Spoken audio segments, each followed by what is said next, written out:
গ্রিসের রাজধানী এথেন্সে ফিলিস্তিনপন্থী বিক্ষোভকারীদের সাথে পুলিশের ব্যাপক উত্তেজনা ছড়িয়ে পড়েছে।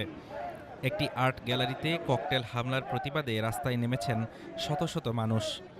কথিত এই হামলার জন্য জায়নবাদী সমর্থকদের দায়ী করছেন আন্দোলনকারীরা। গ্রিসের ঐতিহাসিক এথেন্স শহর, স্থানীয়দের কাছে যে এলাকাটি লিটল তেল আবিব নামে পরিচিত, সেখানেই এখন উত্তাল জনস্রোত। শুক্রবার বিকেল থেকেই মোনাস্টিরকি চত্বরে জড়ো হতে শুরু করেন শত শত ফিলিস্তিনপন্থী বিক্ষোভকারী। বিক্ষোভের মূল কারণ, চলতি সপ্তাহের শুরুতে একটি আর্ট গ্যালারিতে ককটেল হামলা।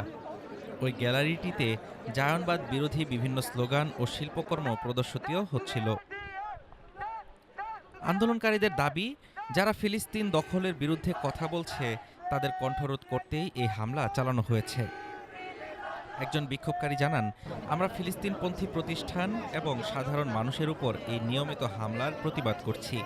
যারা দখলদারিত্বের বিরুদ্ধে লড়াই করছে তাদের ভয় দেখাতেই এই অপচেষ্টা।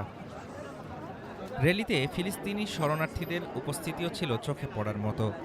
গাজায় চলমান যুদ্ধ এবং ফিলিস্তিনি রাজনৈতিক বন্দীদের উপর নির্যাতনের বিরুদ্ধে তারা বিশ্ব বিবেকের কাছে বিচার দাবি করেন।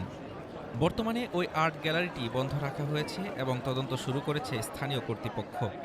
তবে এই ঘটনা গ্রিসের অভ্যন্তরীণ রাজনীতিতে নতুন করে উত্তাপ ছড়িয়েছে। অ্যান্টি জায়নবাদী ফ্রন্ট এর মতো সংগঠনগুলো এথেন্সের সাধারণ মানুষকেও এই আন্দোলনে যোগ দেওয়ার আহ্বান জানিয়েছে।